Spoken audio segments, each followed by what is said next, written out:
Hello, and welcome to another episode of the Christian Reeve podcast. This time, we've got video. Obviously, for those listening on Spotify and Apple Podcasts and wherever else you listen to the Christian Reeve podcast, I recommend just checking it out if this works. I mean, if it doesn't work, it's no worries. It's still going to be a good podcast nonetheless.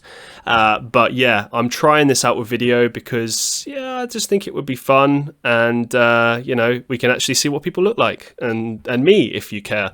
But anyway, we are back with a friend of the show. I'm going to call you friend of the show now. Calamity Hatcher is back with us. This is How are you, good sir? I'm good, thank you. How are you? This is the third time now. Third time. This is the lucky one. This is the one that goes viral. Well, you never know, actually, with YouTube. It can always go that way. Exactly. I'm a bit apprehensive as well because I don't have any prep at all. I don't even have any notes going into this, which is not like me. I've only done this one or two times before. I don't even know what we're talking about, but hey ho, that's the fun of it. Well, we can ask about because we can see your background there, so I'm just going to ask questions about that. How much are LED lights? They are. I think these are about £30 on Amazon. Okay. But you can get them cheaper than that on eBay, dude. You can get them for like £10. Try hard enough. A solid investment, my friend. A solid investment. Maybe I will get them. Maybe, just maybe. 100% recommend it. Makes everything just more ambient. So what else have you got there? To the far left, is that a series of comic books or something like that? Oh, okay, right. So we're going to go through it. So this is my comic book shelf. Right, yeah. So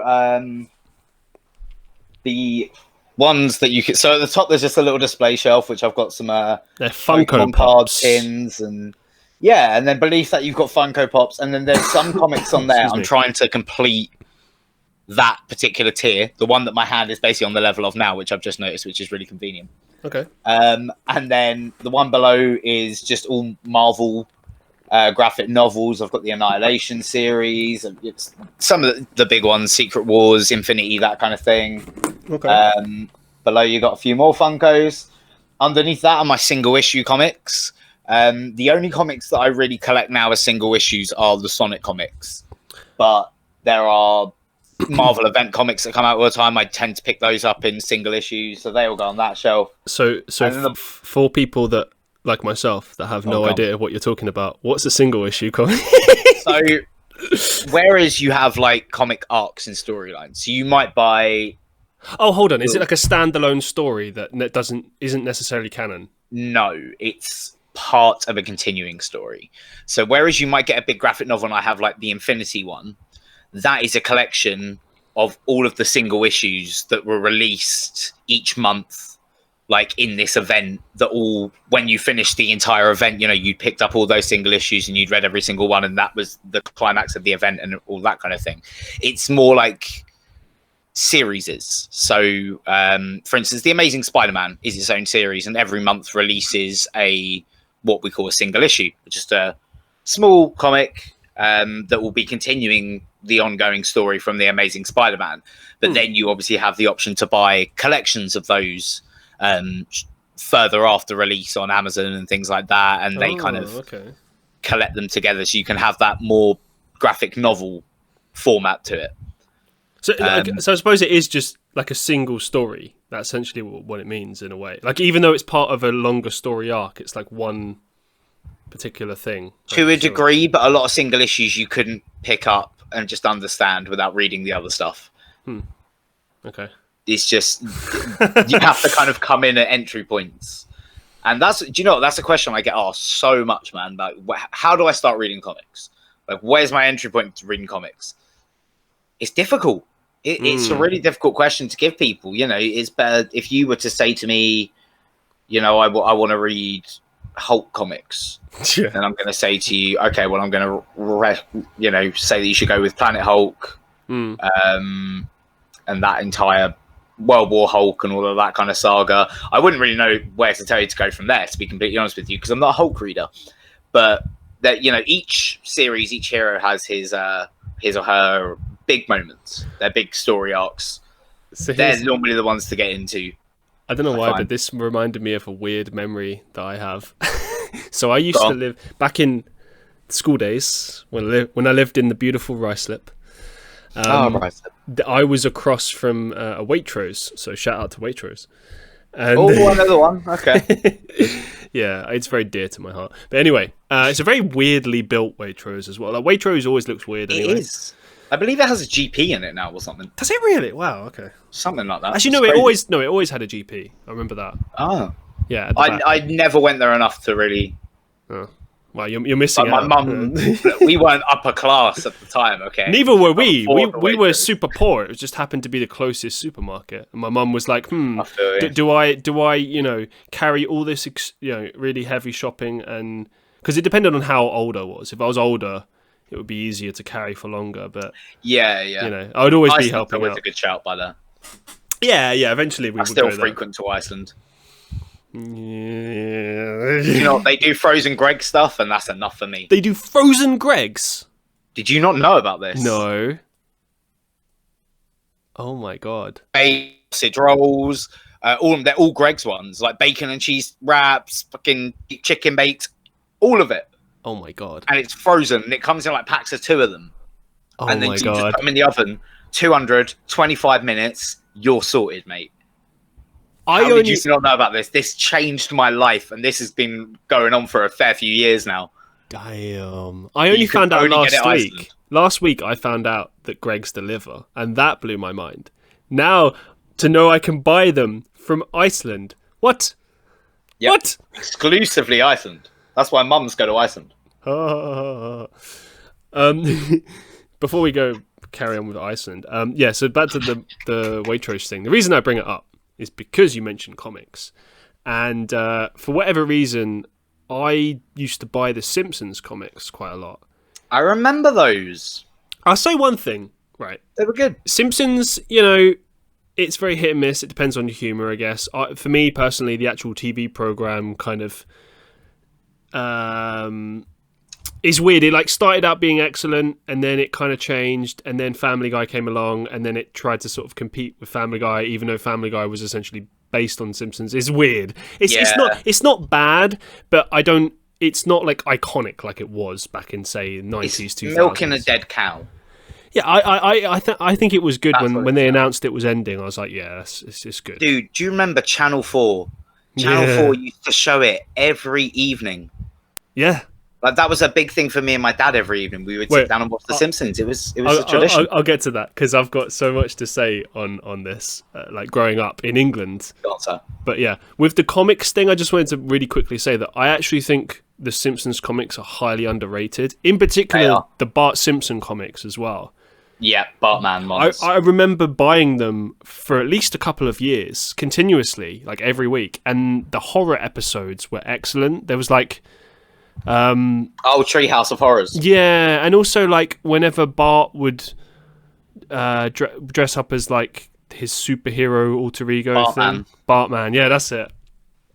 And I remember getting a book as well, like a proper book comic at one point because I was actually a massive fan.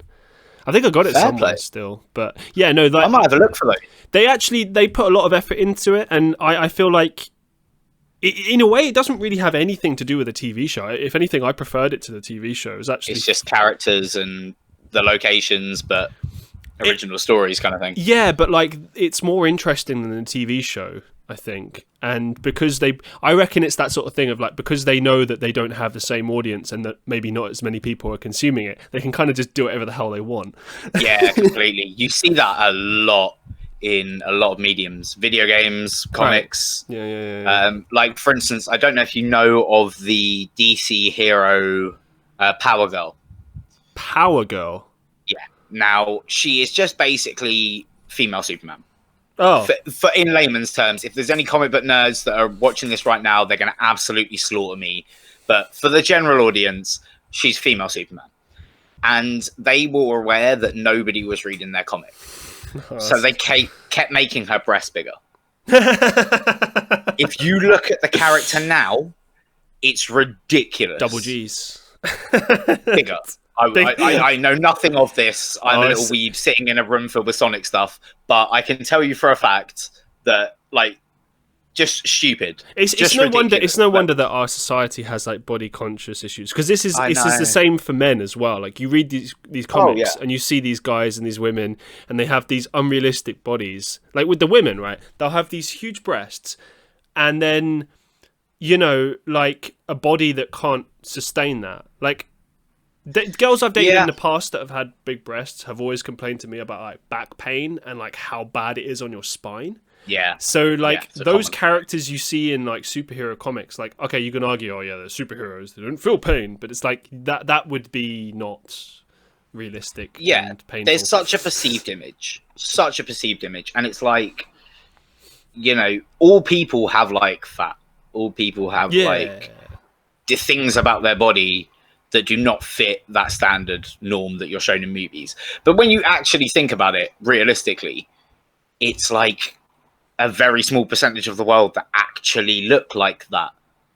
Like, I go and see a Marvel movie and I'm seeing like Chris Pratt or Tom Holland or whatever with his top of, thinking like, damn, I thought my body was all right, but it's not that. Like, I can't compete with that. It's like, well, I'm not going to. That's like legit like 10-20% of the planet, and it's unrealistic expectations, man. Like, people are beautiful despite their imperfections, and I feel it's such like a meow, you have to look like this. And a lot of the thing with that as well is that those actors will be the first people to tell you like how much work that goes into that, and they'll show you like how they looked before and stuff. Like it takes a long time, you know. Like for me, like I'm not in the best shape ever, but I'm definitely in better shape than I have been in like older years. And that's just through pushing myself to a certain degree. But if I wanted to get to like where I actually want to go, I'd have to push it even more so. And I'm prepared to do that, but it's like a combination. Like, a lot of people, for instance, don't understand that like food is actually so much more important than like working out. Working out's like 20% of the equation. Like, what you eat is more important. At least. Well, it's like, look at Dwayne The Rock Johnson. Yeah. Every guy wants to look like Dwayne The Rock Johnson. Every guy wants to look that built. The amount of food that man has to consume in a day, and then exercise on top of that.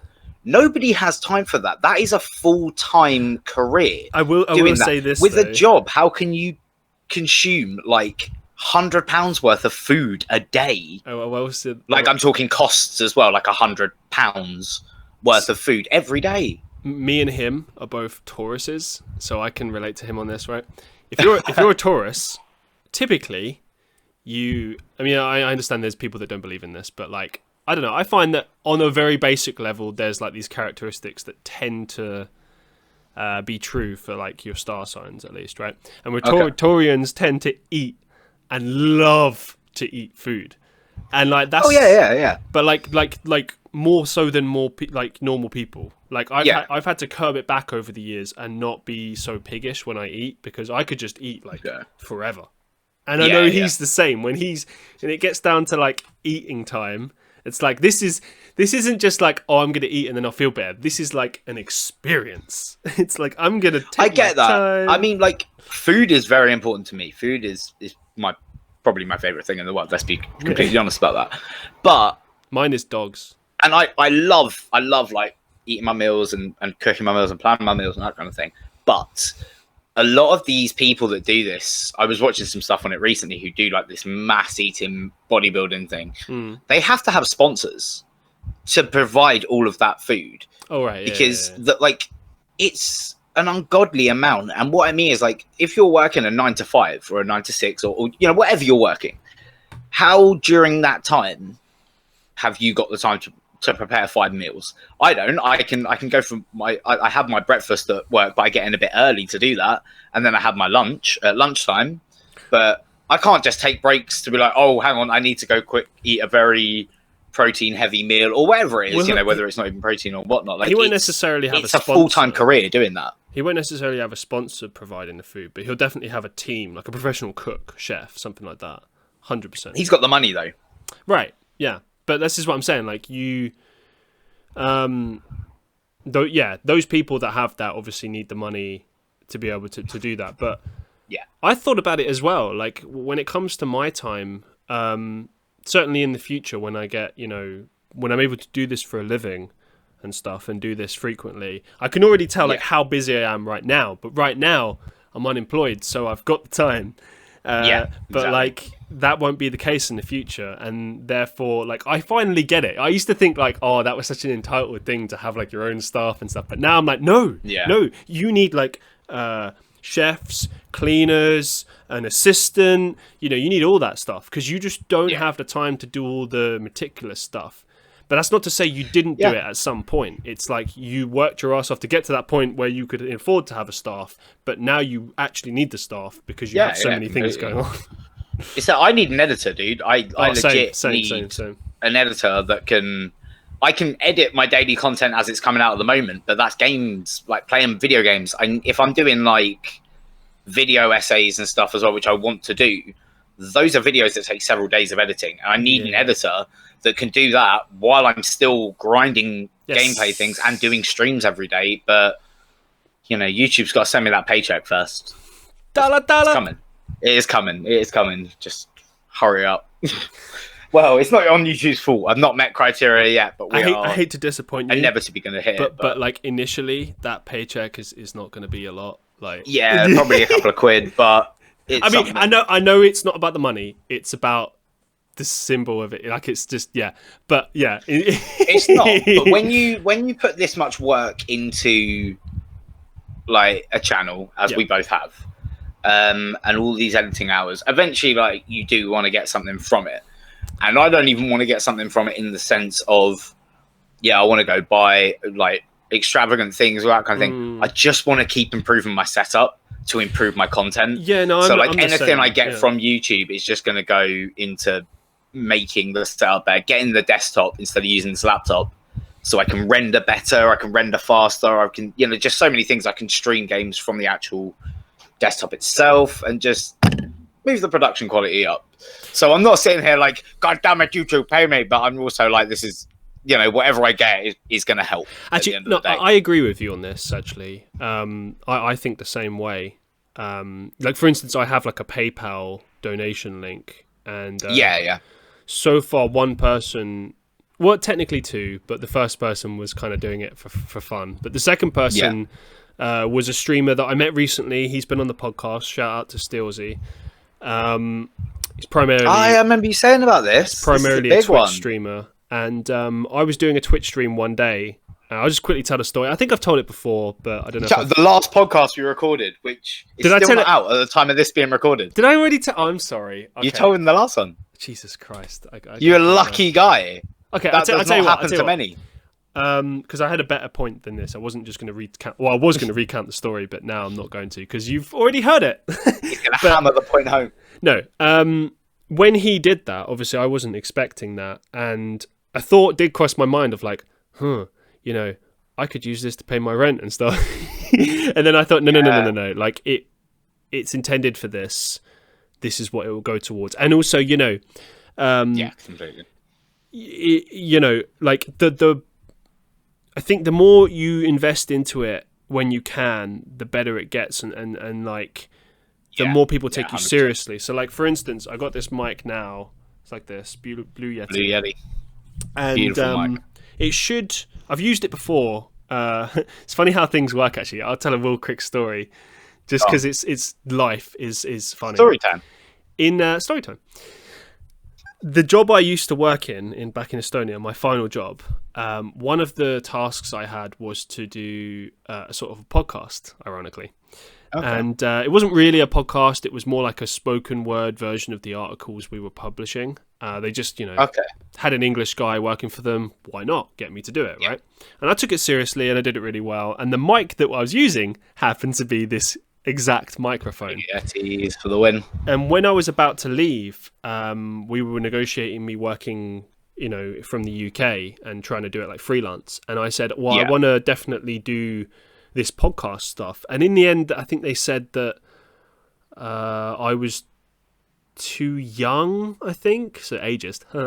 They wanted to got someone who was around the age of like 50, and I think in the end they just went back to the American guy who was charging them more money. So okay, whatever. That's a bit. Yeah, a silly decision. But I remember one of the things that they said, and this is why I'm bringing it up, is that, oh yeah, we can't guarantee the quality. As in, they didn't trust me to have a good enough microphone, right? And I just find it hilarious because now I have the exact microphone. Yeah. And I almost feel like... hit them up again. I always feel like actually messaging them and be like, hey, so remember when you didn't want me? Now I actually have the microphone. Yeah. I mean, it's coming out clean as hell right now. So what you do is, after everything, you send them a few links and you say, look, my studio is going up in the world. You wanna hit me up? I'll undercut the American guy. Bish bash bosh. I wouldn't want to do it anyway, to be honest. Like, for real, I wouldn't want to. I feel that. You got to do what you want to do. Well, recently I actually got better offers for things like I won't say who, but a friend of mine is making a video game right now, and he approached me to do a voice for the game. So I'm like, oh my god! So I'm going to be in a video game. You know, if he wants to get that review out there, you know, and of course, yeah, I didn't even think of that. Let me know. Yeah, I'll happily do a review to an embargo or whatnot, and then big it up to the hatchlings. Yeah, I'm probably going to play it on my channel if I have the time, actually, because it's kind of getting crazy over here at the moment. We're getting a lot of guests. It's good. I like to be busy. You're getting me all the time. I'm just sitting outside the front door. No, I love this because you're my first like proper regular guest now, and I feel like I could just talk to you forever about anything, and it would still turn out all right. So chill. This is your chill podcast. Let's bring it back to you just for a little bit. So you've been working on a Shadow the Hedgehog series. Oh my god, Shadow the Hedgehog. Talk to us about that. So we are doing the Shadow the Hedgehog series. We're completing the entire game. Every branching story mission like arc has 2 endings. When did the game come out? Again? 2005. 2005. Okay. It was a massive staple of my childhood, this game. I remember. Because you wouldn't shut the fuck up about it. I remember. Like, hey, I would finish all 11 endings and then just start a new game. Like, I fucking love this game. I mean, that I've always said this about games. Like, the best thing about a game is replayability. If it's replayable, even after many years, then you know it's a good game. For sure. Oh, dude, the game is terrible. What? I'm saying this. The game is awful. So why do you play it? Like, it's my first time replaying it since I was a teenager. So you only played it back then because of the different endings you wanted? Well, Sonic, yeah. Like, it was the new Sonic game. So I got it, and obviously it was my favourite character. So I got it, and at the time, I didn't hate it as much. Like, it's not terrible. There are just a lot of things wrong with it, but when I was younger, I didn't really pay attention to it. I've read that the actual in-game mechanics are bad. So are you saying like the story is good, but the gameplay is bad, kind of thing? Oh, the story is basic as fuck because there's 5 different stories. That doesn't necessarily mean it's bad, though, does it? Basic stories, you know. It's kind of non-existent, but it's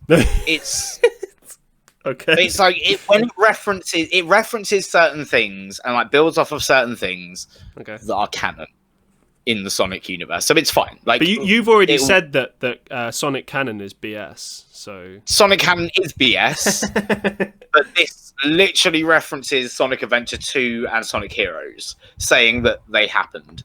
So it's like, it's just, do you know what? When you look at it, not even necessarily in continuity terms, is Shadow's story of figuring out what he's here for. Because he saved the world despite thinking that he should have destroyed it, and then he changed his mind and saved the world. And then he was kind of lost. He was like, it's just kind of like take it or leave it attitude. Like, I could destroy the world, or I could save it. Well, how do I feel? So when Shadow tried to destroy the world, his best friend tried to destroy the world. We could fully turn it into a musical. We really could. So Shadow was on the Space Colony arc, he when he was like, that's where he was created. He had a best friend who was a 10-year-old girl called Maria. Then when the government raided the space colony Ark because they thought that Gerald Robotnik was building something to fuck up the world, which he was, alongside Shadow, they thought it was Shadow. And it kind of was. Like, Shadow is the ultimate life form. So when they tried to get to the escape pod, Shadow and Maria, and Maria sealed Shadow in the escape pod as the soldiers came in and released him and just got shot in the head for it. Like, done. Dead. So they reference that. They go into that. They go into, like, how Shadow was created, what forces were at play. And it... Do you know, it, like... It's not a great game, but it's a nice... I like it. I still love it. But it's just a bit broken in places. Like in the episode that's going to go up tomorrow, the time I'm recording this tomorrow, there is a moment with... No, not tomorrow. The next day. There is a boss fight with Eggman that is just ridiculous and shows that the homing attack just doesn't work properly. And there's little things like that, you know, and it's been a lot of fun, but unfortunately I lost everything. I think I saw you message. Yeah.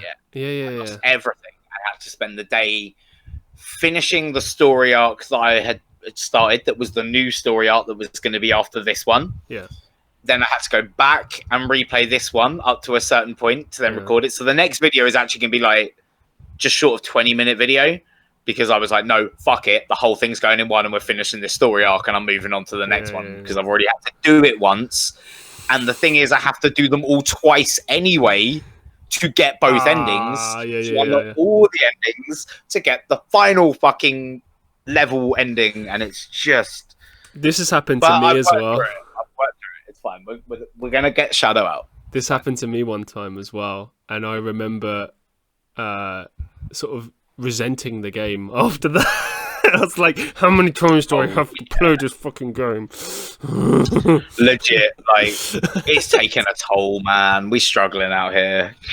It's funny as well, isn't it? Because it's a game, and the principal purpose of a game is for enjoyment. Yet somehow it can just stress you out and annoy you. Yeah, this fucker, where is he? This fucker right here is causing me shit with this fucking game.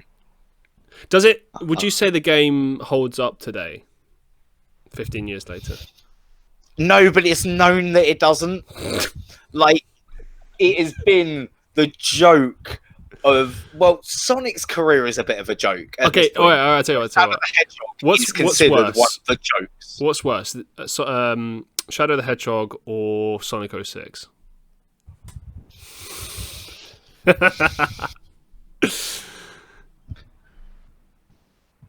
That's tough, isn't it? Objectively, okay, it is 06, but I have so much love for 06.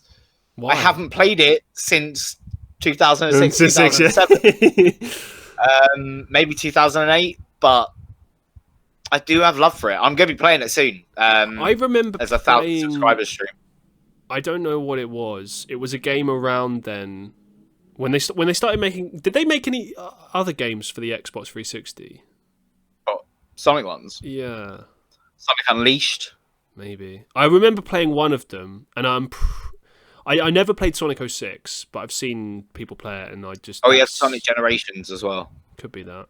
I just remember the game that I played was excellent, and I'd obviously played, you know, Sonic on Mega Drives and stuff, so seeing it 3D was kind of pretty cool. What was the premise? Like, what did you have to go? Did you go through Green Hill?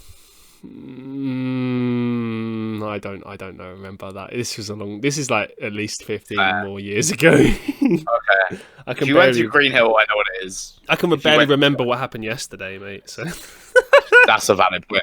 That is a valid point. But then my Sonic knowledge is on point. You know. So I would expect. I lose everything else, but my Sonic knowledge is still there. What's the coolest Sonic fact that you know?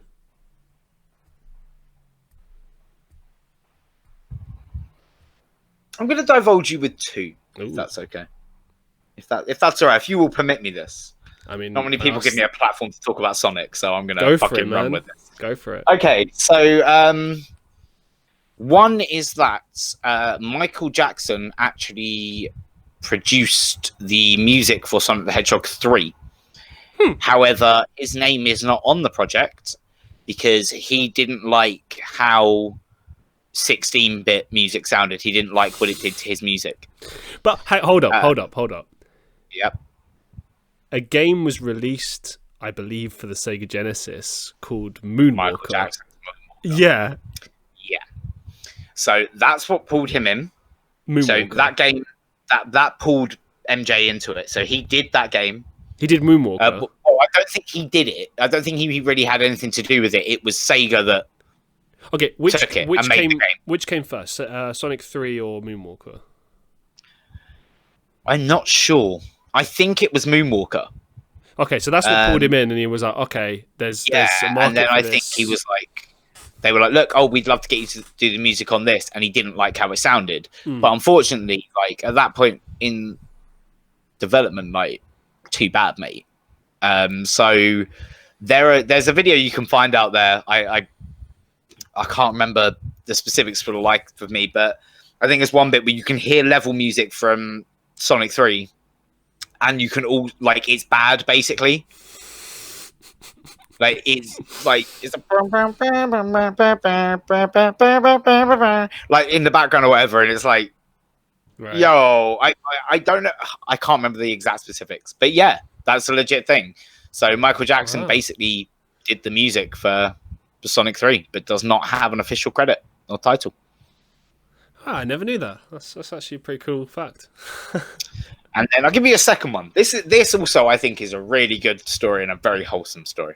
Ooh. So and I'm going to give a shout out to another YouTuber here who, to be honest, if you're watching my stuff, you've probably heard of him. He's called Bad Nick Mechanic. He's a Sonic YouTuber, and he started this thing probably about 2 years ago, where there is I believe it's the Fuji Forest in Japan.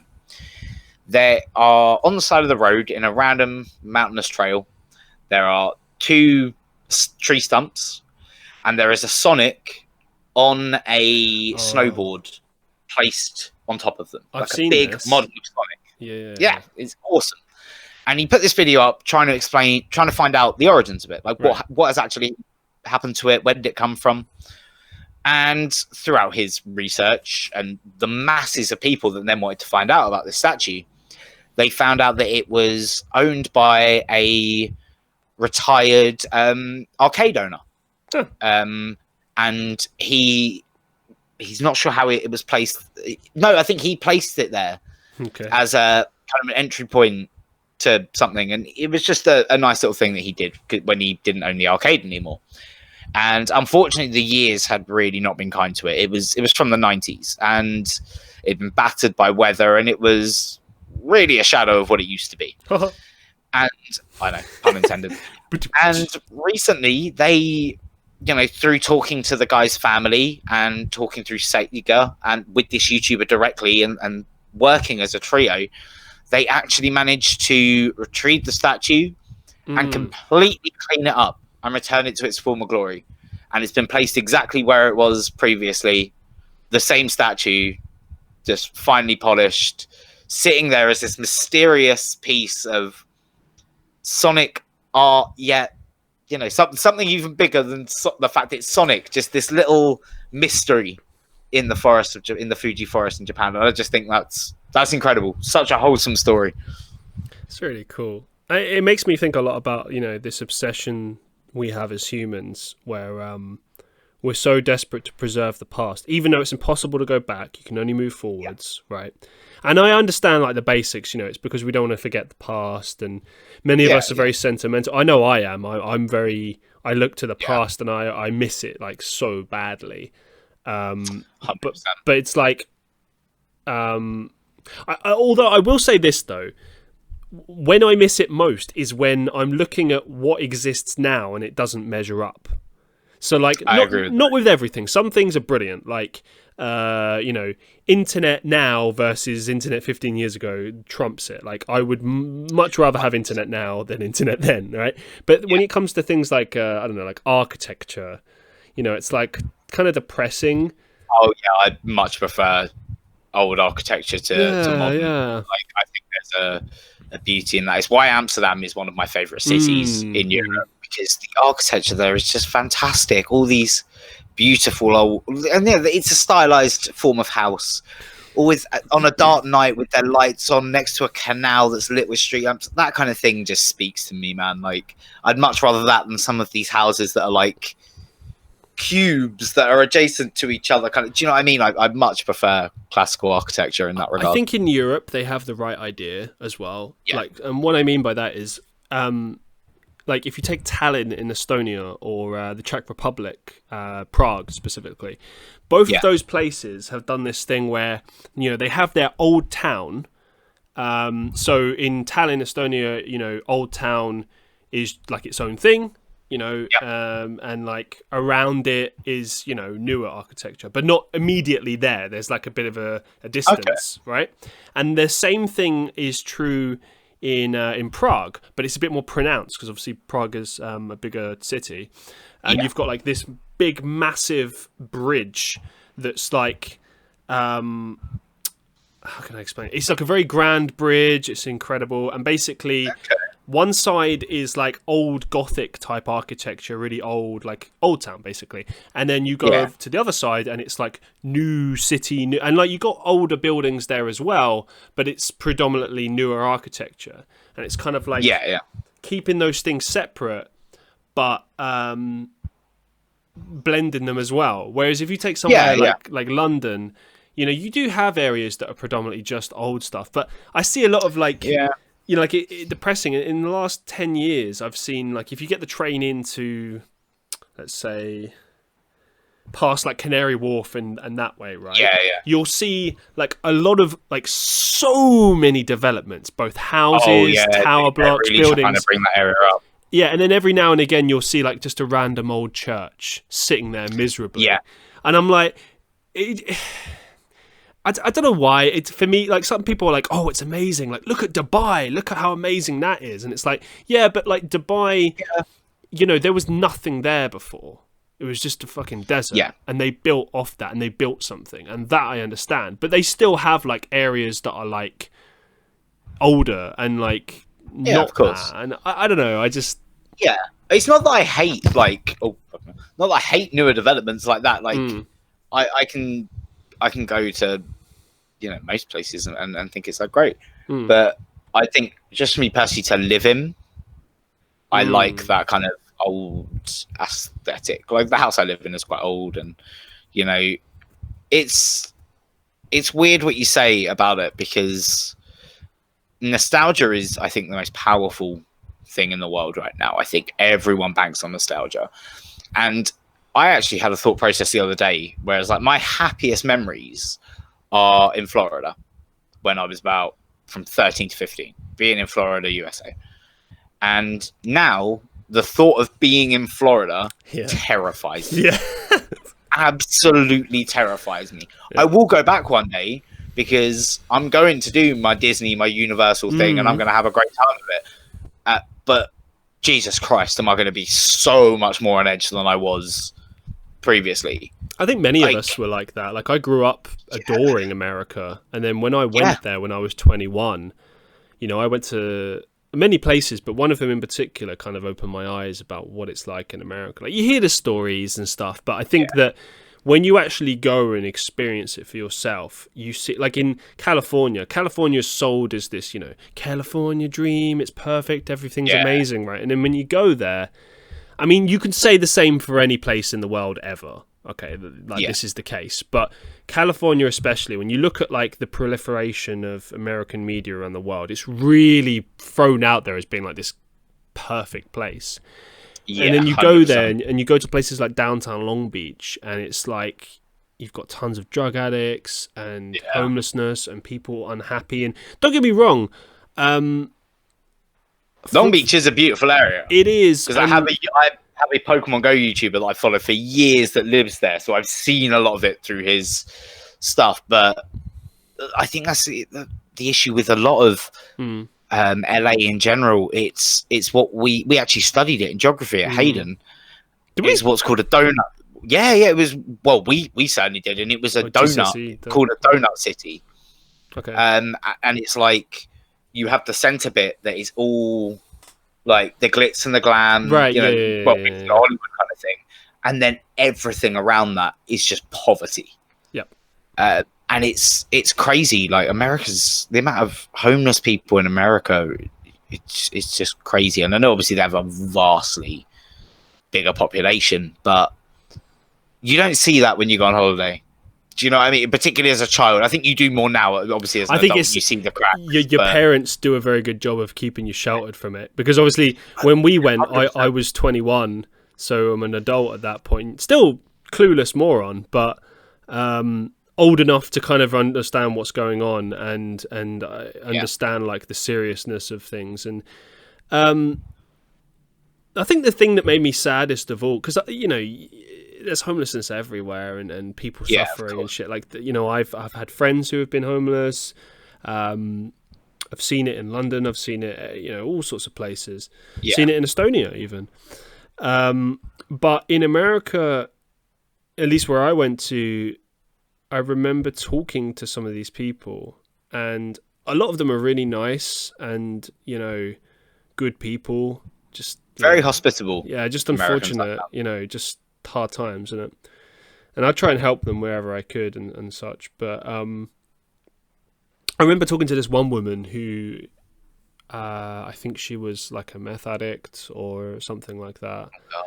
And we were just talking to her, and I know people are going to call me crazy for this, but I was with someone else, and she wasn't like, you know, scariest character ever. She's like clearly fallen on hard times, but like not like the worst of the worst, I guess. And she was talking to us because we were saying like, well, what's the situation with like your government here, or you know, like, because obviously, you know, in the UK we have like councils, local councils. Like, do they help? Is there support? And she basically just said like they do sometimes give money, but it's like basically just worthless, like pitiful amounts. And a lot of the time you have to jump through hurdles to get this stuff, and it's not always available. And I remember learning the same thing when I started speaking to homeless people in London as well. And I remember even the area that I went to university, I befriended some homeless people, and they said the same thing. They said like, oh, you know, it's all well and good people saying, oh, go get the support, go get the help, it's there. And it's like when you actually go through the processes and try to get it. Like, for instance, there's this thing that you have to do. Let's say you're homeless and you're trying to get just a temporary place of residence. You have to apply on a register. So bear in mind, like, you've got nowhere to be right now, nowhere to go. Like, maybe some places you do. No access to internet or phone a lot of the time. With that too, but also like just look at the basics. Like, you're sleeping on the streets. Let's say it's midst of winter and it's harsh weather. Do you know what I mean? Right. Some places will have more, you know, developed facilities and stuff, so you might have somewhere to go. But then there's the issue of overcrowding. It's not always necessarily available to you. But also, for those places that don't have that, you've got this like this system in place, sort of like the council house system, similar concept. You're on a waiting list, so you could be on that waiting list for fucking potentially years and never find a place, and all that while you're homeless. You know, you've got to try and make ends meet. You got to, and like the whole time, like, society is getting more and more less sort of caring. And I am generalizing a little bit here. I realize not everyone is like that. Lots of people do you know, donations, they do initiatives to help people and stuff, and there's a lot of good in the world. But I'm just saying, like, your average person probably has the attitude of like, oh, I'm not going to give money to the homeless because, you know, they'll just use it to spend money on drugs, or they'll do this, or they'll do that. And it's just not nonsense. like that. No, it's just, well, no, to give you an example as well, right? Let's say you're in that scenario that I just laid out right there, where it's winter, you've got nowhere to go, you're going to be freezing your ass off. I'll tell you this much: if you're in a cold country, right, the very first, like, I know when I was in Estonia, the very first thing I would say if I said I was really, really cold or coming down with a cold, they say, okay, drink some vodka. And it's not a joke or anything. It's a scientific thing that, you know, actually, obviously, heats you up. It kind of brings the temperature down, then brings it up again. So it's actually keeping you warm. Hence why a lot of people might decide to go down that route, because it actually keeps them alive. And it's not just about getting an Ailey's off and getting drunk. There is actually some logic to it. Also, if you've got nothing to do that's at all, yeah. I probably would get drunk, right? And it's What have you got to look forward to tomorrow? And he's just If you're sleeping at people are idiots as well. They're like, oh, I'm not going to give money to the homeless because they're doing drugs. And it's like, yeah, but what do you do on a weekend? Yeah, exactly. You do the exact same thing. The shocking thing that you see in this country is that there is a massive demand for housing now. Right. But the housing that is being built is not affordable housing. None is given to people who are homeless. There's nothing to deal with that situation at all. There are a ridiculous amount. I don't have the statistic, but there are a ridiculous amount of homes in the UK that have nobody living in them. Yeah, I know. This is ridiculous. There is so much space out there. There are homes for people, and they are blocked behind ridiculous paywalls that, like, I can't afford with a full-time job. I can't afford to live in most of these places. So how is someone sleeping on the streets going to be able to afford that? There's no support system in place. It's all this housing is just structured for profit, and there's nothing there to try and help people. And it sucks, dude, but it's one of the things. It's literally the world. It's awful. One of the things that annoys me the most, actually, on that topic is I know there are certain places in London where certain streets where, like, they're all owned by, like, foreign investors, like Saudi investors and stuff, who are never there, right? Like, never there. Second home. Well, if that, like, a lot of the time, supposedly, they're just unoccupied, like you said. So they're literally just owned to make money, to monopolize, as like assets, essentially.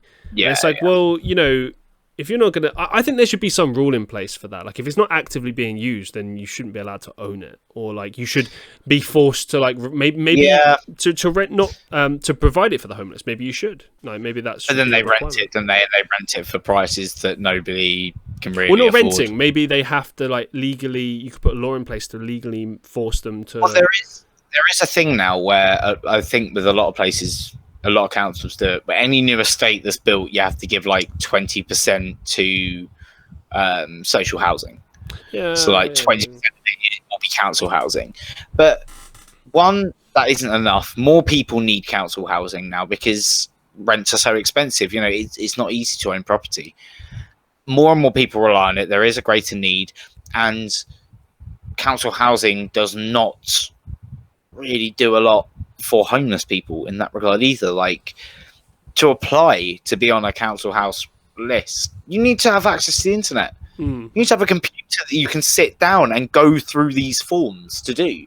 How are you doing that as a homeless person? Like, it's every odd stacked against them, and it's cruel, man. It's like there's no helping hand for people like that anymore. You have these wonderful organizations that do house people, these charities and whatnot, and they're doing far more. Do you know any particular ones that we can name drop?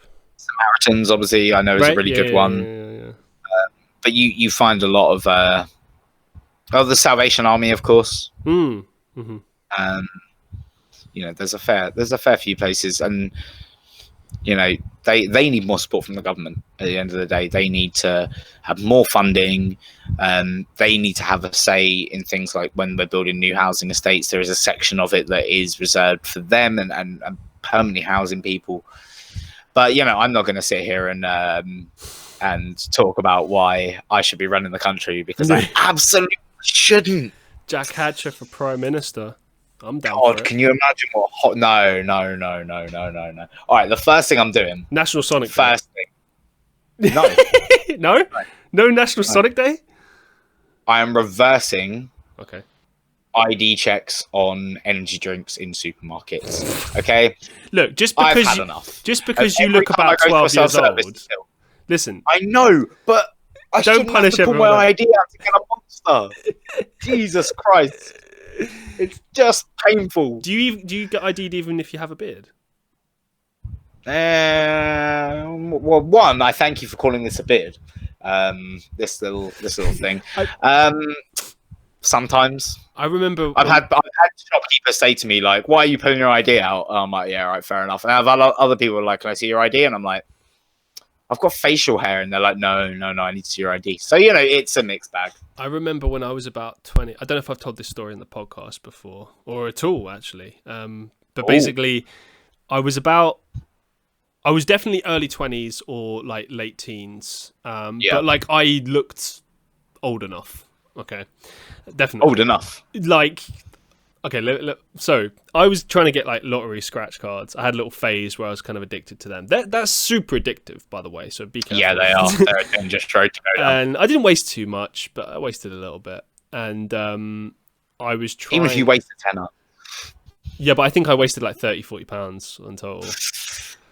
Yeah, it wasn't like I learned my lesson. I was like, yeah, this is a bit silly, but it was like someone had told me like you're gonna get addicted, and I was like, no, I won't. And then before you know it, because it builds up. Like I wouldn't like bet that much like in one go. Yeah.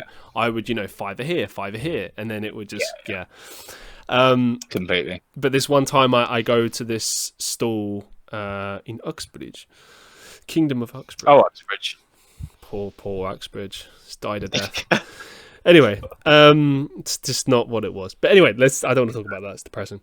So I was there and I was trying to get served for a scratch card. And I think you have to be, 16 or 15. Yeah, it's Lotto. I think you have to be 15. It's very weird. It's like the only thing where you have to be 15 years old. Some of them are 18. Maybe now, but this was like... Yeah. Probably like 8 years ago. Something like that. So, maybe less. But they were like, yeah, I'm going to need to see some ID. And I just started laughing. Like, oh, yeah, very funny. And he was like, no, for real. And I'm like, okay. And I was like, back up a second, right? Because I know what you're doing. But like I said, I looked at this guy right in the face and I was like, look, do you honestly think that I'm not 15? I was like, look at me. Just look at me for a second. Jesus Christ. How do I was like, are you kidding me? And he looked embarrassed, but he still wouldn't serve me. And I was like, right on. I'll just go to that store over there then. But like, I wasn't trying to be a knob because I know that like you get ID'd for stuff. But like, I genuinely looked way old. I might have even had a beard. I can't remember. But, I definitely looked old enough. Yeah. So sometimes these things kind of annoy me. I mean, I used to work in a supermarket back in the day, and I remember someone getting caught by that Challenge 25 rule thing. And the guy was clearly like 30 years old. He was about 7 foot. And it was embarrassing. He didn't have his ID. And it's obviously, it's like me. It's like, you stop carrying it after a while because it's like, you don't need it. Like if I got ID'd now, I'd be flattered, but I'd just be like, that's a bit ridiculous. I mean, I've got like wrinkles here, like, and white hair. See, how can you? I always have my ID on me, weirdly enough, because you look about 5, so that's understandable. Yeah, exactly. So I always have it. But then, like, I've always found it's not when I've been in those situations and I've been like a bit pissy about it. Not pissy, but you know what I mean. It's not them I'm pissed at. It's just the sod's law that the one time I don't bring my ID out, they ask to see it. Because I'll be honest, like very rarely I do get asked for it now. But I pull my wallet and my passport out. I always carry my passport. Weird, I know, but it stayed in my back pocket for like 10 years and always never lost it. So fuck it. And I always pull them both out at the same time. And I think it must just be a thing of like, if they have any shadow of a doubt in their mind, the fact that I'm pulling out my ID as I pull out my wallet means they just can't bother to check it. Like they know at that point. You're not going to pull out a passport to be underage, are you? So I very rarely do. But it's always that one time I don't have it for some reason. I've left it at home. Can I see some ID? Like, it's a good point. Monsters. It's so true. You need to be 16. It's so true. It's happened to me so many times. Like I remember one time, and I think this is. It comes down to like where you go as well. Like I remember being invited to like a work trip. I think I was working in a supermarket at the time, so I was quite young. I was like 19, 20-ish, and a lot of these places. I think you actually had to be 21. I think I was just shy of 21, but I think it's either 21 or 18. I can't remember.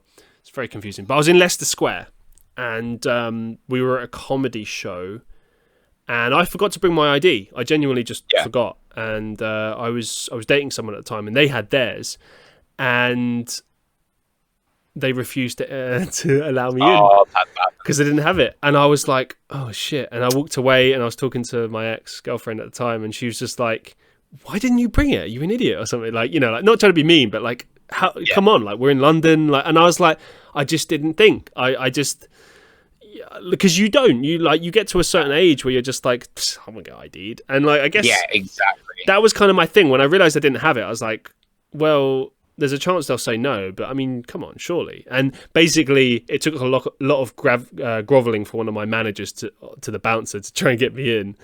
But oh my god! In the end, I got in, luckily.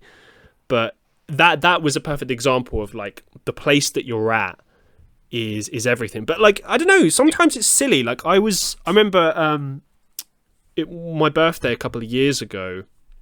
I was in a Tesco, and okay, fair enough, this is a student town, so you can make the argument that, okay, some students are younger and such, but like, again, I think you have to use your common sense, particularly if you work in a supermarket. Like, I don't think I ever ID'd anyone when I worked in a supermarket, because everyone looked old enough. And I'm sorry, teenagers don't try it in supermarkets. You try it in like an off license or something. Yeah. Do you know what I mean? Supermarket. Get like people can spot you a mile away. And I know they do the Challenge 25 thing, fine. But this was ridiculous. Like, okay, so we've done all this shopping. I've got my ex-girlfriend with me. She's to my right. She doesn't have her ID, but I do, right? But this is my birthday. I'm buying everything. Like, it's fine. What's the issue, right? We get all of the stuff scanned. And this is what kind of annoyed me, because if this was going to happen and the woman kind of saw the alcohol first, like she decided to scan the alcohol last after everything had been scanned, and then say, yeah, I'm going to need to see your ID as well to my ex. And my ex was like, well, I don't have my ID. And again, my ex looked older than me even. No offense if you're watching, that's not how I mean it. But like she looked, like a very mature woman, quite clearly in her mid-20s. Same with me. Like, it was ridiculous, and we just got refused. And I'll never forget what the woman said. She's one of those like mousy women that's like job's worth type of person. She's like, oh no, I can't serve you. It's not worth my job. It's not worth losing. And I was like, yeah, your job isn't worth shit. Like, like, come on, man. I'm sorry to be mean, but like, come on, you're not gonna get in trouble for serving us alcohol. Like, as if just I mean, I had one at Download Festival, and it was ridiculous. So there's a co-op you can go to, like you can get like a little coach from Download Festival to a co-op up the road. I didn't know this. You can get like supplies there. So it's a big co-op for a supermarket. Wow. And I went there with two of my friends, and they were both two girls. They were both like early 20s. I'm 25 at this point. I've got this facial hair, right? And I go to this co-op, and I've got my ID. Now I went there to get tobacco and general food and supplies, like back at camp. So I said to my friend before we went in, I forgot my ID. Would you mind getting grabbing my backie for me? Like, it's 20 quid. Can you sort that? She was like, yeah, that's fine. So I went and did my shopping, and there were 4 cans of Monster. Oh. I get to the till, and this job's worth old woman starts and says, I can't serve you. I was like, I have facial hair. And she was like, no, I can't serve you. I was like, I have the 18 plus wristband for Download Festival. So no, I can't serve you. I was like, that's are you taking the piss? I'm clearly over 16. And she's like, no, it's Challenge 25. I was like, I am 25. Yeah. And this is my problem with this rule, right? Because the whole point of Challenge 25 is not to prove if the person is 25 or not. It's to sort of leave like there's no doubt at all that the person is under 18. That's the whole point. So it's like by looking at them and saying, do they look 25? Then it's like, okay, there's no doubt. But like the law is still 18. Well, no, it's Monster. It's 16. Yeah, I know. But I'm just saying like that whole... I was 16 years old and said, oh no, I can't see it. Or I can't serve it to you unless you have ID. Now, if I'm telling you now, well, no, we'll go further, right? So I give it to my friend. I was like, can you just buy this for me? And she's like, if you do that, I will have to call the police. And I was like, what? I can do it. And she just went to another checkout and just bought it all. And then she was like, can you can't sell that to her because he hasn't got ID. And this woman just looked at me and was just like, no, it's fine. Obviously, like, yeah. But the thing is, she was like, oh, I'm going to call the police. I was like, all right, do you know what? Call the police. I've got my monsters in my bag with my shopping. I'll see you later. They can find me at Download Festival. Got on the coach and went back to Download. Like, simple. Imagine if you got a call about that as well, like the police. Do you know what? If the police wanted to turn up at Download Festival and say that I wasn't 18, that I wasn't 16, good luck to them. Like, really good luck. But not even that. I'm just saying, like, if I was working for the police and I got a call from a local supermarket saying, there's a kid here. He looks underage. I'd just be like, don't waste our time. I've got like, a murder, like robberies, all this shit happening. Don't waste our time. Around there as well. Tiny little village by Download Festival. So they're gonna go, oh, what? And also, like, anyone is going, like, as soon as they're like, oh, energy drink or whatever, like, no cop is gonna care. Like, there are going to be, let's be honest, there's going to be a very small percentage of people at Download Festival below the age of 16. Yeah. Like, is it even legal? Take their kids with them stuff. Yeah, you can take your kids with you and stuff. Okay. There are families. Going back to the point, the wristband should be like enough. Do you know what I mean? Yes, fucking should. My God. Oh, I love those wristbands, man. Oh, I still keep mine, man. Until they fall off. I think I've got some of mine somewhere. Yeah, when they fall off, I put them in a drawer. I have one on my... if I remember correctly, I have it on one of my guitars. I've got like a bunch of them, and God, I'm so lame. So basically, I've got having multiple guitars. That's kind of kind of lame. That's not what I'm talking about. Right, the lame part is that I've got like your strap, right? Yeah, and then for whatever reason, with one of the parts of the strap, the bit that goes on the upper part of the guitar, I've put like a shoelace through that. I think the reason for this is that sometimes when you buy an acoustic guitar, it doesn't always have 2 points to hang a strap off. So you always have the one at the bottom, but you don't always necessarily have the one at the top. Yeah. So my idea, and I've done this with certain guitars before, is and sometimes it's good for tension reasons as well, to make the strings tighter if you want to get like a capo effect without a capo and such. Yeah. But I got the shoelaces tied through the top end, and then with that I tied the festival bands around that, so it looks all pretty and stuff. And then I've tied that round the bridge of the guitar, so it hangs off. And that's sick. How's that lame? I don't know. That's sick. That's adding like some more history. Maybe, I don't know, to your instruments. I dig that, man. It's very like busker-esque kind of. Yeah, I don't know. Why are people hating on that vibe? Honestly, people are hating anything, man. Oh, wait, that's true. Cancel Calamity Hatcher. Don't say that. Don't will it. People will cancel anyone for anything these days. Yeah, man. next year, man. Next year, I plan on getting cancelled so I can then come back. I mean, I will say one thing about cancel culture, because I've spoken about it a few times on the podcast with certain guests. Yeah. If you do get people cancelled, like I remember this, when James Charles was sort of getting cancelled originally, I remember... Yeah, for shit.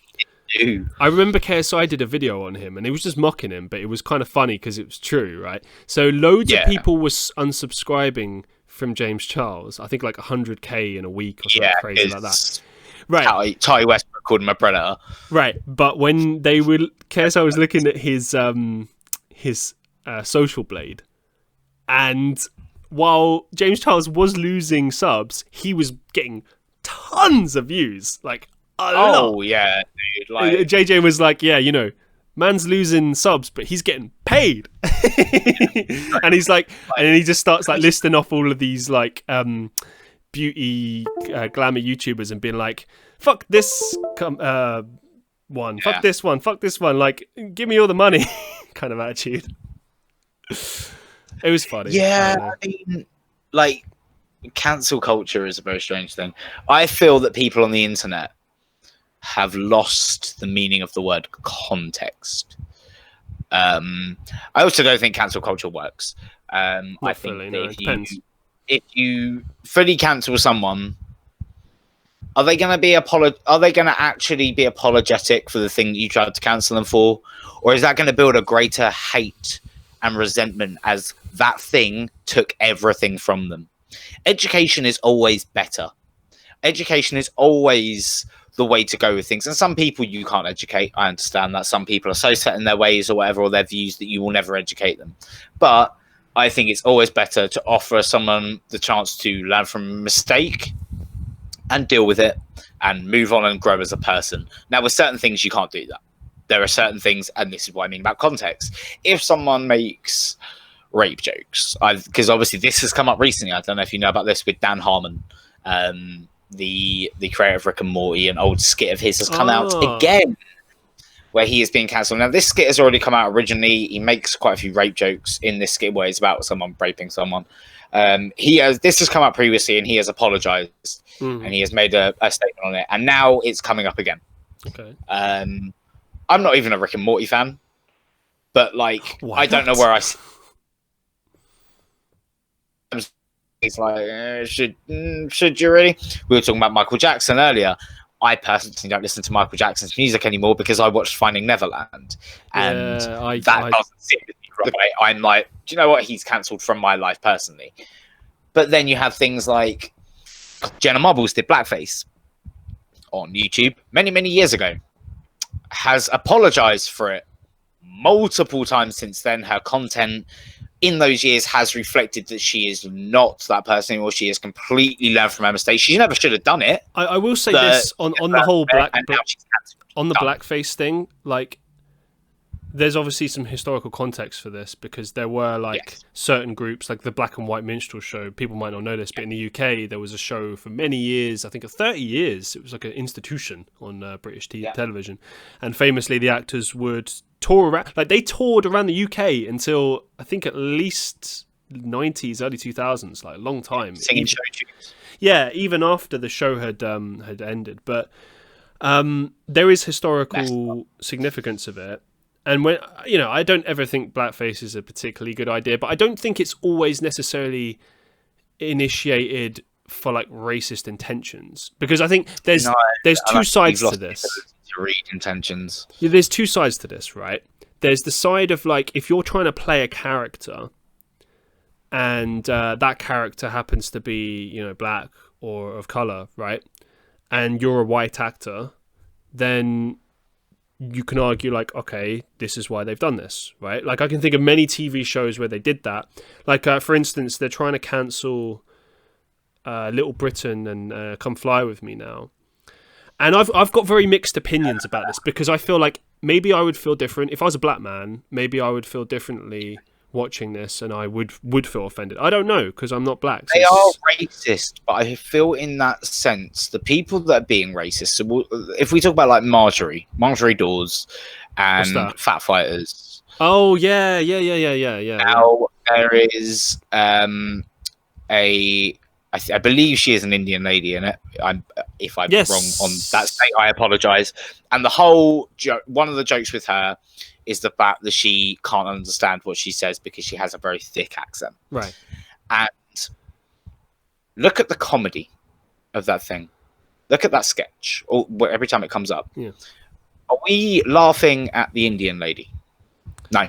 We're laughing at the blatant, stupid racist. What this is kind of the whole point of it as well. Like, I feel like, because David Walliams and Matt Lucas, like, regardless of what you think of them, They are very intelligent comedians, and I always felt like with those sketch, like some of them did go overboard, and I think like some of them could have been axed, and it, you know, that was kind of fine, kind of thing. But like particularly towards the end of Little Britain, it got really particularly with Bubbles and. But with that, like that character, yeah, Bubbles was a bit crazy. But that character that you just mentioned, like I always felt that the whole point of that character was that, you know, you get people like that in society, and I feel like often comedians normally source their content from real life situations, people they've met. 100%. Like Ricky Gervais. It's all social commentary. Right. So Ricky Gervais based his David Brent character on an old manager that he'd had, or various managers that he had, and he kind of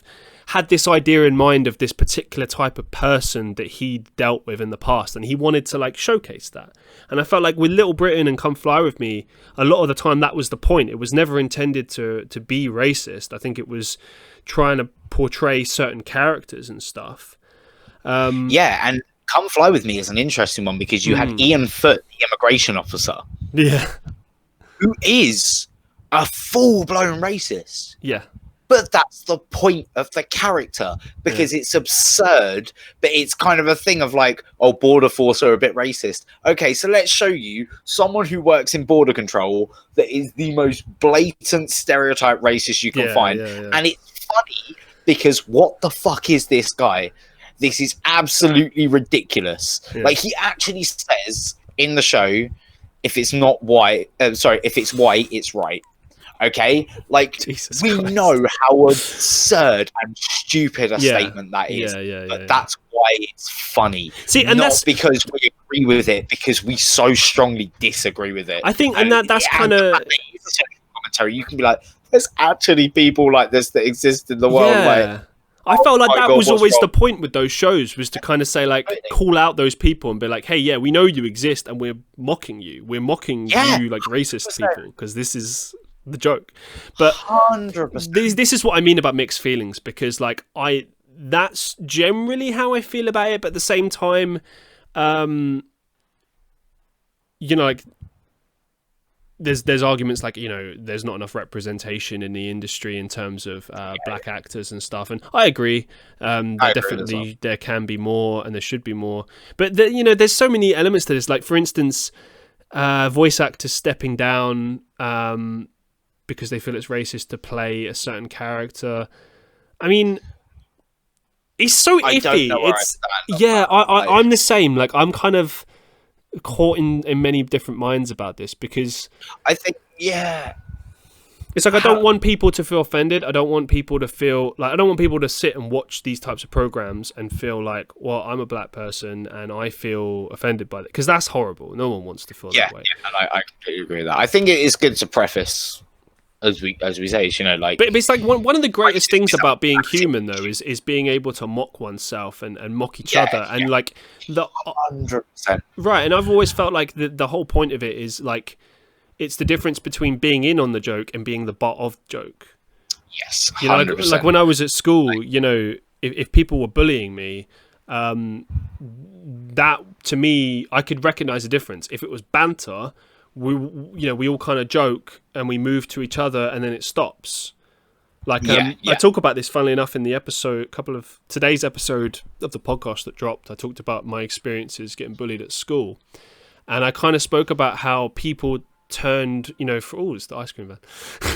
It turned from people who were supposed to be my friends, you know, they kept prefacing, this is banter, this is fun, this is jokes, it's not like this. And then it changed from being like, you know, everyone attacking everyone to targeted bullying.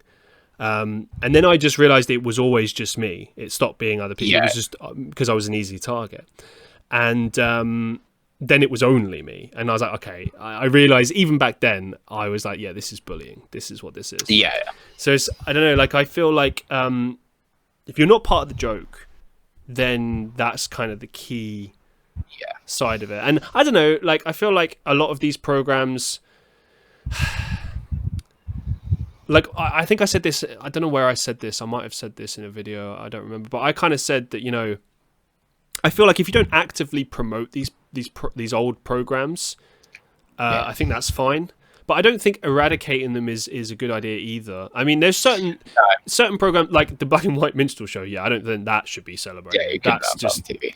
Outright racism right there. I don't care that it has like show tunes and it's like it shouldn't have existed in the first place.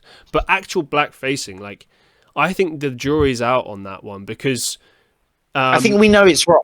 Like it's just like, but the opposite has been the case. If you've seen those movies, is it White Chicks? Is that the movie? Yeah, but I don't agree with that either. I'm sorry, I don't agree with that either. I don't agree with Robert Downey Jr. like in Tropic Thunder, yeah. Like, I get that it's all comedy and all that kind of stuff, but I think it's one of those things now where people know you don't do it. And people have known that for quite some time at this point. I think if you're doing it now, you're asking for trouble. Like, because it's been clearly established by black people that they find it offensive. So don't do it. I guess that's kind of the key then, isn't it? I mean, if we all kind of agree, like, okay, we just move on. We don't do this anymore. I think we've hit that. I think we are at that point now. But pulling people up on it in the past, I don't know. It doesn't offend me personally. So I don't know what right. But then you can make that argument of, but because you're not a black person, that's why you're not offended. Yeah, so exactly. It's like your opinion is already kind of compromised in that degree. So it's tricky. And as I said, I acknowledge that racism is a massive, massive issue in this world. It's one of the leading things we need to deal with. But there are other things as well that we need to deal with. I feel just as importantly. And it's like, for instance, there was a funny little anecdote I had about. So last year down at festival, I posted a picture of all like my food and everything that I'd got ready to go. Like, just post pictures to the download group on Facebook. Everyone was doing it. It was the weekend before, all our stuff collected together. Sepia filter and stuff. Yeah, all that kind of shit. And I had two multi-packs of Monster. And the multi-packs are boxes of 4 in that thing. And my good friend Joe commented, it was like, you're going to have a diabetic attack. And this girl in this group opened the fuck up at him and was like, yo, this is so offensive to me as a type 1 diabetic. I think it's disgusting that you would speak like this. You don't know the struggles we have to go through every day. And I went, hi, he's my best mate and I'm a type 1 diabetic. I don't need you to be offended for me. And you need to figure out like what it is that's offended you by this. Because actually, it's something that you're perfectly within your control to deal with. This is a comment made towards me. This wasn't made towards you. And if you had looked at either of the profiles, you would have seen that we are mutual friends. You would have seen loads of acknowledgement. And the fact that I'd commented underneath before that, saying like, lol, I think it was like, lol, I'm going to keep some sweets with you or something in case I fall low. But yeah, like, don't worry, I'll have all my insulin and all this shit. And she just went ham. And I was like, yo, this was not aimed at you. This was comedy between two friends. Stop trying to be offended. And I had one as well recently in a group to do with autism. And it's like someone posted an autism meme. Me as someone who is on that spectrum found it quite funny. Are you really? I thought, yeah. And I thought that was wait, what do you have? Do you have like Asperger's or something? Or? No, autism, but very kind of odd forms of it. I didn't. But okay. I'm like, I thought it was quite funny. Why not? It was one of those autistic screeching memes. But I found it kind of relatable in a way, and I was just like, you know what, I can have a good chuckle at this. And this guy was running around basically condemning anyone, like sending them hate, direct messages. Social this guy, justice warrior. Oh my God. Absolutely. And he was like, and I just put in it, I was like, honestly, like, he was like, how dare you condone this? I was like, well, I found it funny. And like, I'm someone that suffers from this. And I personally found the humor in it. I was like, try and take yourself out a bit. We try and see the lighter side of things. And it might just be a bit better for you. I was very careful with how I said it. I was like, it might just try taking a look at it from another side. And you might see a bit of the humor in it. I personally found it a bit funny considering. But I don't think it's any harm, any foul. And then this other person came in that told me that it was awful. And I just had to put this in. I was like, stop being offended for me. I don't need you to be offended for me. I found it funny as someone who suffers from this. Please stop. I don't need you to be offended for me. Right. And the amount of people underneath that were just like, I have so much respect for this. I have so much respect for this because like people are going on the internet to be offended for other people, and if I can take about a joke about things that I suffer from, like I don't need you to be offended for me. And I feel there is this massive movement now of I'm going to go out there and I'm going to be offended by someone. And I feel very often we don't hear the people that it actually affects and offends. I agree with that, yeah. Because of random people on Twitter that just feel like this issue pisses them off today. And do you know what? You're never going to clear that. But I would just love to hear from the actual people it offends. And with what you've laid understand out right why there, have an understanding. Like, you're kind of speaking to the point I was making before, that like in terms of the people it actually affects, those are obviously the people you want to be focusing on first and foremost, right? And like I gotta say, like let's say like 80% of my black friends that like when something like this comes up, when something is like, oh, they're gonna cancel this thing, most of my black friends really don't give a shit. Like they're like, whatever, this isn't offensive. And it always makes me wonder, like, well, who is the offended people? Who are the offended people? Yeah. Like, they do exist, but to me, and I'm just saying, you know, if this was like a statistical thing, right? When I always look at this and my immediate sphere and all the people I know and all their friends, like, it always seems like the small minority are the people that are offended. Because if something is just eternally offended, like everyone is offended by it, then you just know, okay, yeah, we got to stop this. But it always seems like a small amount. That's Twitter, though. Yeah, and like what you were saying, like the greater majority seem to be like people mocking themselves, and like for instance, I suffer with, you know, things like depression and you know, issues like that, and I often it's like my sick humor, but I look at these like depressive memes and like mental health memes, and I just laugh darkly, like, you know, like lol, and like there was loads of other people. Yeah, but there's loads of other people who suffer from mental health problems who are laughing as well, because it's like a form of therapy to laugh at oneself 100%. And laugh at the situation. Oh my god, I fought for this for so long. Okay, right. Memes are intended to not be taken seriously. Right. I know that they go too far. I know that they do at times. But I have seen some memes that I would dare not share. I've seen that too. I'm like, damn. I have seen quite normie basic memes that people are fucking raged over. And I'm like, at the end of the day, that's exactly what this one that I was talking about before, this autistic screeching meme that I thought was kind of funny as someone who suffers from it. There was this group I was added to when I was at uni, right? And it's like what you just said, like there are some memes in there like I've not even reacted to, that I've just seen them and I'm like, oh my god, I can't have an affiliation on my account with this. But this is the thing, right? I thought about leaving the group, but then I was like, do you know what, it's already too far, like it's trackable, so if I ever got into like some serious career in the future, they could be like, well, you were part of this group, and it's like, what do I say? It's like, yeah, but when they probably be able to track your activity and just be like, we didn't go on it very often, he was just in it. But the thing is, I don't ever post anymore. Like I when I joined it, I posted a little bit. It was a bit fun, and then it becomes an afterthought, right? But every now and again, I'll see, because it's grown ridiculously. It started out with like, I don't know, 300 people, and now it's got like thousands of people. It's ridiculous. Yeah. And back then, it was very not normie. It was actually pretty good stuff, but it was safe. And then something happened. Certain people just really pushed the boundary. Some people got like banned from Facebook temporarily because of some of the stuff they posted. And I was like, oh my god, man! Like, what have I got myself into? And I'm not even part of it. I just happened that, like, you know, it's included. Yeah, just should have never joined. The point, I think the point I want to put onto like this whole cancel culture, if I was to like cap it. Mm-hmm. As my views, so I don't get hate in the comments or whatever. Well, you're lovely anyway. You should never get hate. But go on. I've tried, but I probably will. I'll probably offended someone during this. Cancel culture needs to be appropriate to what's going on. If you keep cancelling people, all you are doing is creating a divide of people who lost everything they had because of this, and you just widen that gap. between the two sides. What we need to invest in is, one, looking at things contextually. For instance, pedophiles. Yeah, done, mate. If any sort of pedophilic stuff comes out about someone, you should be cancelled.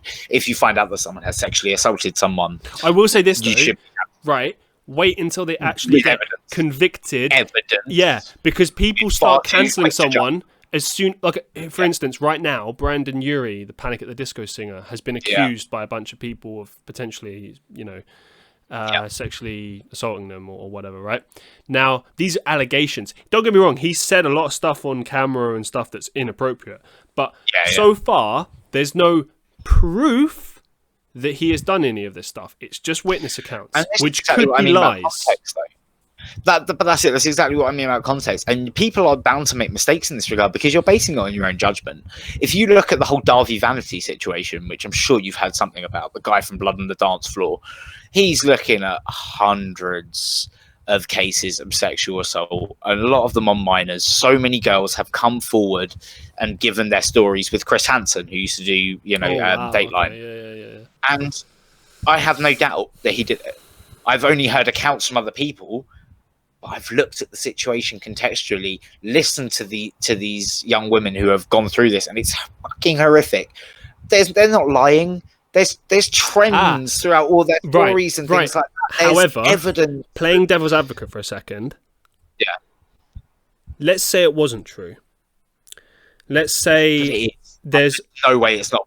You'd have to look. I would tend to agree with you in the sense that if you have a certain sheer amount of accounts and they all have similar or the same theme, then yeah, chances are it's real, right? But you could also have a situation where people have set not like a conspiracy, because I don't want to use that word. It sounds silly in this context, but in the sense that people could come together and say we don't like this person, we want to cancel this person. Let's make up this thing. And all tell a similar story, and then this will get them cancelled, right? Because I feel like for certain people, but it's the receipts. That's exactly what it's about. It's the receipts. Whether you bring the receipts, they've got. Oh, you mean from the actual person? They've got. Playing devil's advocate again. These things can be doctored. These things can be photoshopped. That's the thing, because they're going through the process, and Google. The reason that I'm bringing this up, right? The reason that because I tend to agree with what you're saying, right? But I like to look at the facts. I don't like to look at what everyone's saying. I like to look at the cold, hard facts. Yeah. And as far as I'm concerned, when someone is in court and they're charged, and it's it's how much faith do you have in the judicial system? There is that as well, yeah. I fully accept they get it wrong. That's why I'm trying to ignore that kind of side of things. I feel like you need to, and this again, I'm going to say this, you will make mistakes. Of course. I will continue to make mistakes, but you have to base it on your own judgment. You have to analyze what's being shown in front of you. Sometimes you have to go with your gut reaction on these things. The trouble is, Jack, though, you will get it wrong. You will think that things are real when they're not. I thought the James Charles thing was legit, and it wasn't. Yeah, but that's the thing. The damage is done, right? He's proven innocent, right? Am I right in that? He has moved off that now, James Charles. Let's just point that out. He has fucking murked it since then, so well done to him. Right, man. But okay, here's the thing, right? With the way humans are, there's that expression of there's no smoke without fire, right? So even though he's been proven as am I right in saying he's been proven as innocent and stuff? Yeah, is that right? Because I don't know about him that much, to be honest. Okay, not proven, but so the guy that was in question in Tati Westbrook's video came out and said that it was not legit. He was interested in James Charles. He was straight, but he was looking to experiment, that kind of thing. Right. Then recently it all came up again, and Jeffree Star was supposedly because Jeffree Star went on Keemstar's podcast with this recording from another YouTuber with this allegation that James Charles had sexually assaulted them. All came out. Tati Westbrook then says that Jeffree Star and Shane Dawson made her make that video originally, and that she doesn't think James is a sexual predator. Okay, and then all right. We'll say Jeffree has said he won't release it, so we don't know. Okay, we don't know. But let's say based on what's been presented so far, it seems like he's probably innocent, right? So with that logic in mind, it's okay, the person's been proven innocent, but there is still this large contingent of people that are like, "Oh, fuck this person," they were accused, which means they it must still be guilty. destroys careers, Yeah, man. and that's the danger that I think is true of cancel culture, because you could cancel anyone for anything, and you could just make it up. Like me or you could just get cancelled randomly, and it could be total bollocks. But once it's been done, it's like that damage is there, and then it's just a tarnish on your name, even though it's not true. It's just people trying to attack you, and it's the best way to attack you, because it's like, oh, let's accuse them of something unacceptable, and then watch them try and like get over that. Have you noticed though that I really kind of have noticed this, that trying to cancel people doesn't work anymore? Like, yeah, not really. You cancel them, they go underground for a month, they're back. Like, you're not gaining anything. Twitter. I think it depends what they do, because if you take like R. Kelly is, when was the last time you heard him putting music out or something? Epstein is, well, besides the fact he's dead, Epstein's done. I think Ghislaine Maxwell is done. I think she's cancelled now. But like, I think it's a tricky one, dude. It really is, because this is the honest truth, and I think people need to understand this. And him go here dropping truth bombs, but there isn't any way to stop it. There isn't any way to fix it. There is no system in the world that can read minds and see things factually exactly as they happen to give us a correct result every time. It's not possible. People are going to get falsely accused. People are going to make their accusations that are true and not have them taken seriously, and it's awful. But until there is technology that can literally frame a fucking moment that's happened and replay it, you will never know the truth to every one of these circumstances. And it's a horrible thing to realize, but you're not. We're never going to know the full truth on everything. Even a judicial system, as I would say, majority of the time I can't even say that with much faith. Like, you think the judicial system is processing guilty people and serving justice, but we don't even know to what degree, because how do you know that a crime, that someone's been wrongfully committed, unless masses of evidence comes out that they were wrongly committed? It's just, I think we as humans want so much control, and we kind of need to realize that we can't. There's just, it's awful. People want to shape the internet to be a better place, but I'm sorry, you can't. You can have your good parts of the internet, you can have your bad ones. You can't control everything. You can't make everyone think the same way. I wish you could. I wish we could live in a world where everyone was fucking tolerant of each other and treated everyone with respect and everyone had a level playing field. But unfortunately, the way that human society has been built up for so many years, as long as we've been on this planet, I think mistakes will happen. There is no fix everything solution for everybody in the world. And I think people need to realize that. I get that there's disadvantaged people, and it sucks.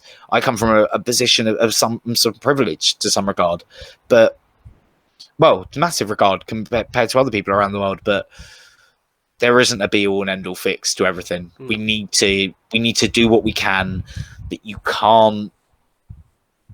I can't. I don't know how else to put it, dude. I just don't know how else to put it. I'm sorry. You all think that something's going to change to make the world better. I think we can all do our small parts, though. I think we can all do our bits to improve. 100%. Like, this is kind of what I believe, as far as like what I do, is that if I can try to spread like positivity as much as possible, and like, for instance, one of the things I do when I interview people who have different opinions to me is I'll challenge them. Like, for instance, the interview I did with Greta Marie or Steelsy, like, they said some stuff that personally I disagree with, and we challenged each other and we had like a bit of a debate and stuff. But the difference was I didn't attack them for their opinions. I accepted them and their opinions, and I challenged them, and we got a conversation out of it. And I think that's the attitude you need to have when you meet people, especially people that are hateful and want to spread negativity in the world. You need to kind of challenge it, but you don't have to attack them, because I don't think that 100%. really works if you attack We people. as a species have lost the ability to have a conversation. I disagree. I think Okay, all right, maybe not completely, but maybe on average, dying. yeah, but like it's in On a way average, it's a dying art, yeah. But that's what I like, because me and you don't agree on everything, but we can sit here and we can have a discussion about it. Well, what do we debate, massively disagree on? I Well, no, don't but know. like, we talked about things on the previous podcast about the whole Twitch thing, and we've had said, personally, I think it's more like this, and like our views are not exactly the same on everything, but we sit here and we have these conversations. I was gonna say I don't remember any like concontroversial disagreements. Maybe like slight. Wrong, bro. But I don't remember that. Yeah. But even so, even it, like, especially with my position as the host of the show, like I don't really feel it would even be appropriate to be like that, because I see so many shows and podcasts where people have like a prevailing opinion, and I try to put out my opinion, but also kind of like prevailing opinions that aren't necessary. Like, for instance, just now I said stuff that I don't agree with, but I wanted to throw out the opposite side of the argument to kind of balance it. To be devil's advocate. Right, yeah, and just kind of get like a balanced perspective for people to digest. And I think that's really important to just kind of understand things from all different aspects, so that you have like a really good picture of it and you can understand it fully, and make your opinion based on that. But I think having statistics 100%. and facts really is important. You need to fact check and get statistics for everything. You can't don't read anything you see on Facebook or Twitter. Yeah, go and actually check it for yourself if you can. And don't click the first link on Google, because that probably ain't going to help you either. It's probably the article that they're sharing in the first place. Go and have it. Just anyway. And I get and not everyone has time for that, but guys, just like the tiniest bit of social consciousness from everybody could do wonders. Just next time you're scrolling through social media, just take a second to think before you do things or you post things or whatever, and maybe we'll move on to a brighter future. Probably not, but hey, you can try and put some positivity out there. Be nice to each other. I was going to ask you my standard question of like upcoming projects and final thoughts, but I feel like that's a very good final thought right there. I'm quite happy with that. Neat little bow. Okay. Upcoming projects. What can we expect to see from Calamity Hatcher? Oh, so we've just started Hollow Knight on the channel. It's a very kind of indie platformer. Oh, okay. But it's so beautiful. It's very gothic aesthetic. And definitely recommend checking that out. The first episode has gone up on the day of recording this. Then the next one will be up tomorrow, and I will be then interlinking it with Shadow episodes. So there's going to be obviously some Sonic stuff and some not Sonic stuff. What else is there? I'm just moving forward with the content, guys. There is a few things coming. There's a few video essays that I wanted to do, a few of which I've discussed on last episode of the podcast and the one before that as well. So I will say, they are still coming. I know YouTubers have different views on this, because some YouTubers just prefer to just purely have like their brand of content and nothing that's like too personal. But I feel like it's always good to have a little bit, like for me, I feel like it would be good to have more of that from you, because I think you're a very interesting guy, and there's a lot of like, I don't know. I think your fans would find something in that's interesting. Like, I would certainly happily, I know it's my type of content that I typically produce, but I just like that. I like seeing the person behind the stuff, because the thing is, the reality is, especially if you're gaming often, that's you in one context. That's not you. 100%, you know what I mean? And there's so much more to you than just, I do Sonic stuff, I do this stuff. Completely. So, I'm looking forward to seeing more of that personally. There will be more of that as restrictions are now loosening. Vlogs are going to keep coming back. I was quite happy with the last vlog, and there's going to be more of those coming. I'm going to be working with Crew Cartoons on a few bits. Oh, cool. He wants to do a day in the life of Calamity Hatcher thing, so we were thinking of doing that, which I think would be pretty cool. DJ live streams are coming now. We got it sorted. They are probably going to be on Twitch because of copyright issues. Cool. I know obviously things are now going that way on Twitch, but not nearly at the rate YouTube's at, so we'll see how it's going. we're moving forward as the world starts to open up a bit more, particularly here in the UK. I have got a lot more projects. There is music. There is so much stuff coming. But it's just that waiting for a lot of things, like I think even though things have loosened and we can all hang out a lot easier now, I think a lot of people are still scared. I mean, I'm technically high risk from being diabetic. Yeah. And, that doesn't really fuss me too much.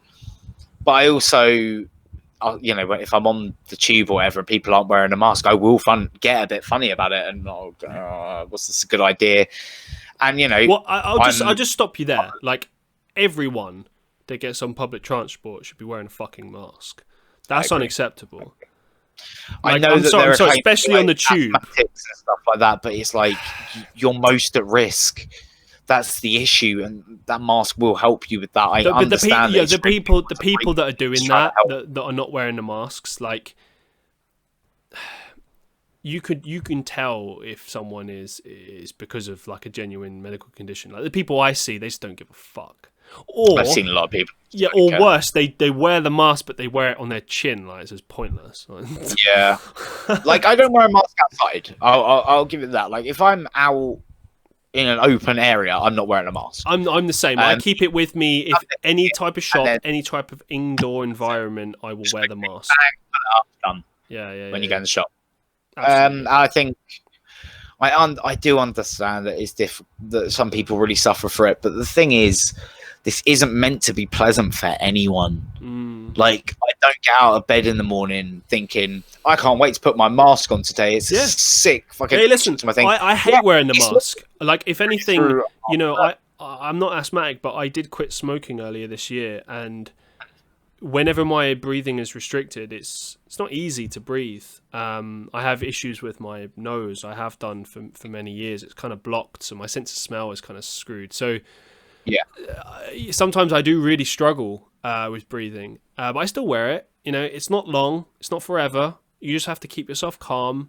It's not going to be forever. And like you said, you take it off the nearest opportunity, and you just relax. Yeah, like I sat on the tube for 45 minutes with one on, and it's not an enjoyable experience. No. It's not. I'm not saying it is, but it's the greater good.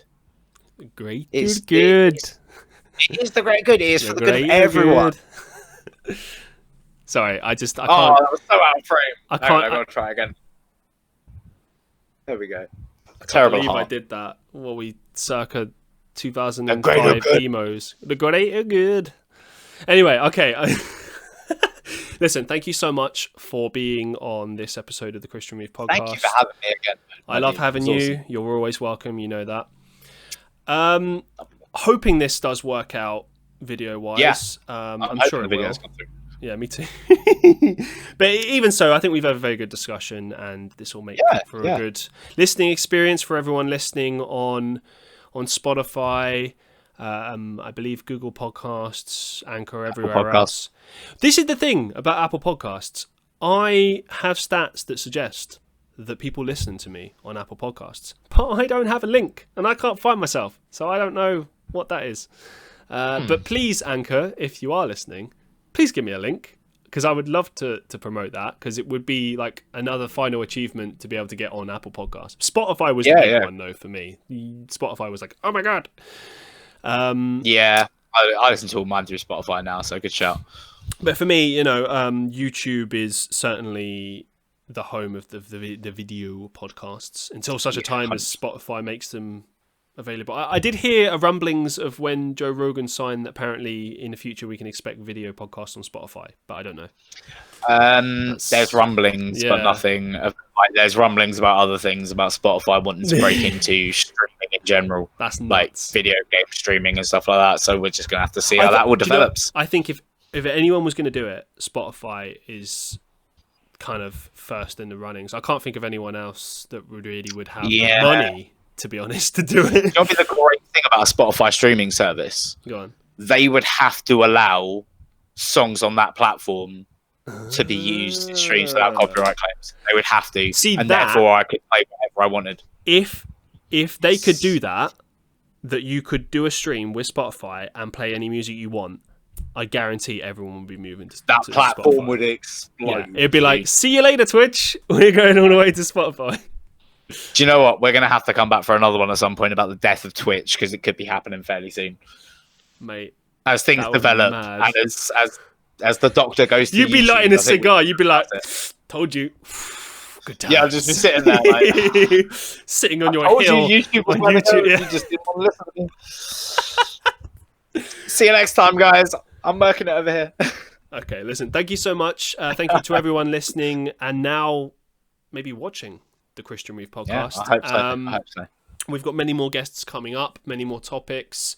Like I said, if you'd like to appear on the Christian Reeve podcast, please drop me an email, send me a message on my social medias. I would love to have you. I would love to give you a platform to get to know you, to kind of, because that's, I think, the heart of having guests on this show is it's not just about promoting your projects, but it's also about, you know, getting to know you, especially if you're someone that doesn't always share yourself as much on your social medias. This is your opportunity to do that, and I will do my best to make you look good. Got a rapport with them. Yeah. Thank you so much, everyone. Thank you, and goodbye, and until next time, I bid you adieu.